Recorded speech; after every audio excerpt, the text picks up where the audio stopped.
We arrive today in the blessed discussions of Surah Al-Baqarah at verse number 30, Ayah 30.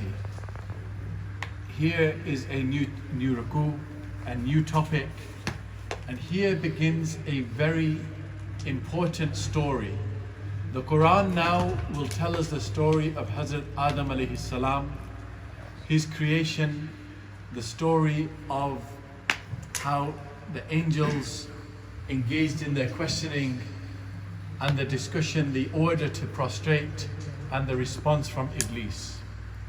This story of Adam and Eve, Adam and Hawa alayhi salam, is one of the most well-known stories in human history. It has, of course, biblical roots, Jewish roots from the Torah, but the story that is told in the Christian faith is probably more well known than the story as told by the Holy Quran. So if you ask an average person, tell me about the story of Adam and Eve, they will relate something roughly like, God created Adam alayhi salam, he then created Eve from his rib, they lived in heaven, there was a tree that they were not allowed to eat from, perhaps it was an apple. The devil came in the form of a snake, whispered in Eve's ear, and said that if you take from this apple, you will be able to reside forever in heaven, and this is what Allah subhanahu wa ta'ala doesn't want of you. So if you take that, you'll always get this, and if you don't, you'll get demoted to earth. Eve then seduces Adam into that. They then take from the apple. Allah subhanahu wa ta'ala gets incredibly angry with them and then says to them that now as a punishment you're going to be taken out of heaven and you're going to be placed on the earth. And in some of the biblical accounts, Eve is given more severe punishment, and she's told that you will have bleeding every month, you will have pain in childbirth, and this will form part of the punishment. So this is the average story that most people will relate, and even Muslims will probably be quite familiar with that account. However, the Holy Quran comes to correct previous errors in previous stories. So it's very important, and this story in particular is so important that not only does it appear in Al-Baqarah here, but this story comes again and again in the Holy Quran. There's expansion, there is a deep dive into the specific conversation between Iblis and Allah. Specific words are recorded to Yawm al-Qiyamah in the Holy Quran. And these come again, not just in Al-Baqarah, but after many surahs, and they come in Surah Al-A'raf. And the reason is the Quran is like, if you look into the night sky and you look at one shining star, and then you look at another one and another one, you think they're quite random. But when you take a panoramic view, you see constellations come together. You see actually there's some beauty to it. So Al-Baqarah begins by digging a deep foundation for this story. So it's vital that you understand these verses so that when the subsequent story comes back, you have this as a reference point. The Quran begins the story with Ayah 30, Bismillahir Rahmanir Rahim. وَإِذْ قَالَ رَبُّكَ لِلْمَلَائِكَةِ إِنِّي جَاعِلٌ فِي الْأَرْضِ خَلِيفَةً. Allah subhanahu wa ta'ala says to the Prophet sallallahu alayhi wasallam, remember the story of when we gathered the angels and told them we are going to send a Khalifa to the earth. Just in this statement, there's so much. I mean, this is such a deep story. We could have had the whole of Ramadan just to discuss this one story. But keeping our time constraints in mind, I want to focus on the very salient points. We first have to recognize that sending Hazrat Adam alayhi salam from heaven to the earth itself, if you take the biblical account, you would almost feel anger and upset that Adam alayhi salam made that mistake, that we came out of Jannatin tajri min tahti al-anharu khalidina fiha abada, from that into this lowly dunya, where we have to struggle and toil. Those dreams that we had where we wanted this, it's not like that. You work day and night and you go through all these struggles. It was because of Adam alayhi. So the biblical account sets you up against Adam alayhi salam. But the Quran itself does the opposite. It tells us that at the very beginning, Adam alayhi salam was meant for dunya. Otherwise the Quran could have said, وَإِذْ قَالَ رَبُّكَ لِلْمَلَائِكَةِ إِنِّي جَائِلٌ فِي الْجَنَّةِ. But it already began by saying fil ard, that we're creating him for the earth. But there had to be a mechanism through which he's going to go on the earth, which is going to be a lesson for mankind, which is going to be a source of guidance and hidayah for mankind. So that's the first contradistinction. When this story begins, in fact today what I'll do, I want to give you an overview before we go into the text, and inshallah tomorrow we'll go into the text. We know, briefly speaking, that the angels said something when Allah subhanahu wa ta'ala announced man was going to be created. The angels are created for two key purposes, and they say it themselves. One is to do praise, to do zikr of Allah, to praise Him, and alhamd, to appreciate Him.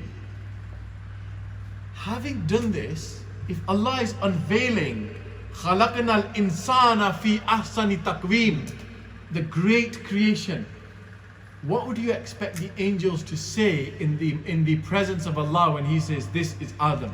You'd expect them to say, Subhanallah, Wah, wah, Subhanallah, look at this, look at his heart, look at the anatomy, look at the physiology, look at how he just started from an embryo, look how he started from one single sperm, one egg, and look what's happening, this is amazing, amazing. That's what you'd expect from a creation that's only job is to praise Allah, who do not have their volition to do their free will. That's what you'd expect.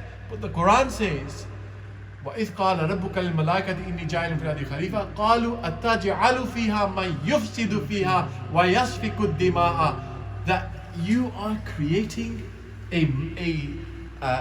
such a creation that will be corrupt, مَن يُفْسِدُ وَيَسْفِكُ الدِّمَاءَ, and will cause bloodshed. What a strong criticism. Coming from who? Coming from the angels. So this is something that if you're reading this, it should make you all of a sudden, your hair stand on end. What is happening here? Imagine the scene. Imagine, to give you an example, Steve Jobs, the founder of Apple.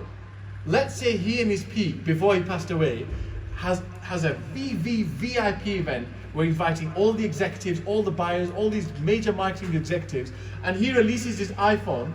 And imagine when he releases it, he gets a huge round of applause, people stand up and they give an ovation, don't they? Imagine everybody in the audience saying, what have you created? Imagine that. That would be very odd. But that's what's happening in this scene. The angels are, in a sense, questioning that and you're saying, Fil ardi khalifa, that he's going to be the khalifa, the bastion, the ambassador on earth. So from here we take two important things. That when Allah subhanahu wa ta'ala, He wants to do something, He gives the flexibility for inquiry and questioning. We unfortunately shut people down too quickly. If they have a question about deen, we're very quick to close that down and say, how dare you ask that question? But Allah in His majesty, at a time of revealing his creation, He gave that opportunity to the angels. And He said, there are things that you do not know. So that's the first point I want to make. The second thing is talking about the angels. We know that Iblis was, and correct me if I'm wrong, but most of you will know that he was actually a very high-ranking being in the sight of Allah subhanahu wa ta'ala. Constantly in ibadah. He would do more worship, more tasbih, more zikr of Allah than the other angels. And so he was granted that position. Why on earth would our religion inform us of that? There has to be a reason. He said, I'm not going to prostrate. And his reason was that I am created from fire and this is created from clay. And God already heard what the other angels had to say about this person, about this being, that he's going to create corruption and bloodshed. Now I want to put a completely different lens on this story. I want you to imagine that there is a young child who studies, they get a degree, and straight away they go into one company. They work for that company day and night. They bring lots of business to it. It starts off as a small company. They get local contracts, regional contract, national, international. They build a brand. They give their whole life to it. They don't get married because all they do is focus on the company. They become 30, 40, 50. They give 50 years of their life. And eventually the boss keeps promoting and promoting and promoting. And he eventually says, right, you are now going to become my vice president. Now he hears that the boss is about to make one more promotion. He's getting his best suit on because he knows there's no one that's given the sacrifice that I've given, right? But now imagine the boss brings in a 13-year-old guy from the street who doesn't know anything about the business and says he's going to be the boss. Think about it like this. Wouldn't that VP have the right to disagree? So Iblis, in that same analogy, had got to that level. And now all of a sudden, from clay comes this creature, and he's not understanding what's going on. So there's that thing to keep in your mind. There's the angels who are confused about what's going on here. Then there's Adam alayhi salam, who is told not to eat from a tree, and eventually does eat from the tree. So Iblis made the mistake of not prostrating. Adam alayhi salam's commandment not to eat from the tree, he eats from the tree. So what's going on? There's lots of equations here that you have to balance in your mind. The key fundamental thing to take away, and I'm going to conclude on this, is by Iblis asked the question. He disagreed. Angels asked a question. The questioning of Allah did not make the angels shaitan. They stayed angels. The questioning of Iblis, or the mistake of Iblis, did not make him shaitan. The straying of Adam alayhi salam, eating the fruit, did not drop his rank. What was the difference was how they all reacted. This is the key thing. The angels reacted when Allah subhanahu wa ta'ala said, you do not know what I know. They said, قَالُوا سُبْحَانَكَ لَا عِلْمَ لَنَا إِلَّا مَا عَلَّمْتَنَا. Absolutely, Allah, we are limited. We are absolutely limited. It was humbleness.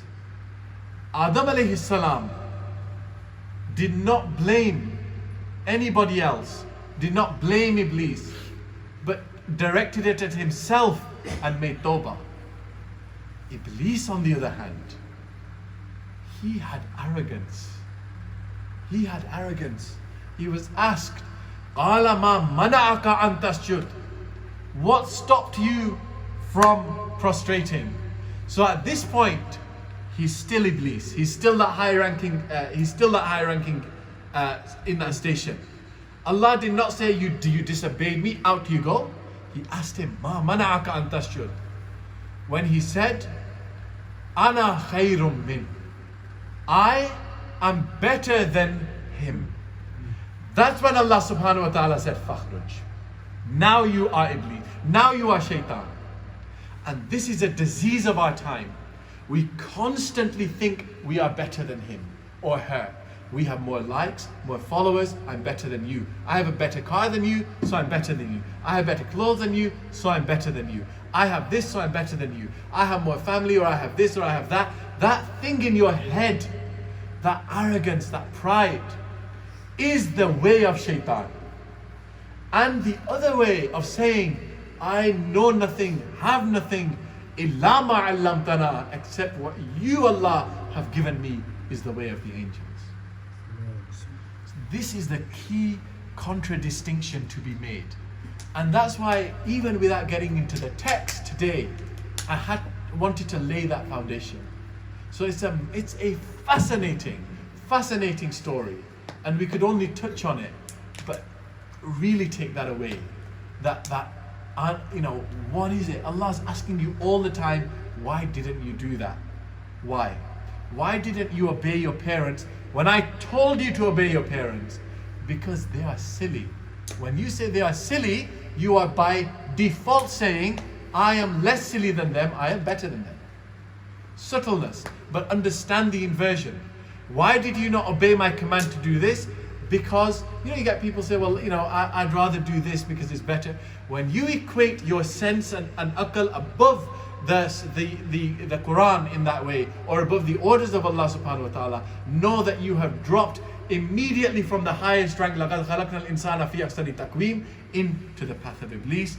But when you show humbleness and humility and the willingness to learn, the willingness to submit your will to Allah subhanahu wa ta'ala, then Allah subhanahu wa ta'ala raises you to the highest ranks. So may Allah subhanahu wa ta'ala allow us to reflect on this story. I believe now that we will be finishing the Holy Quran in this masjid inshallah on Friday, which gives us only tomorrow for one more dars this year, and then we will conclude. Tomorrow we will reflect more on this story, and that probably will conclude the series for this 2024. I hope that you've enjoyed the series. I thanks, we've had some 100% attendees, mashallah, and the efforts from our media team as well. We're very grateful. We're thankful to the masjid. In particular, I want to pay a serious tribute to Imam Hamza Sahib, who is an asset to Al-Jannat, who day and night is working hard for the deen, for the community, preparing his manzil, and then reciting in such a beautiful and spiritual way. Every minute of his is valuable, and we thank him for overseeing and supervising all of the lectures as well. So may Allah subhanahu wa ta'ala accept our efforts and forgive any mistakes, intentional or unintentional. Imam Sahib, we request you to make dua. وَمَا عَلَيْنَا إِلَّا الْبَلَاغُ.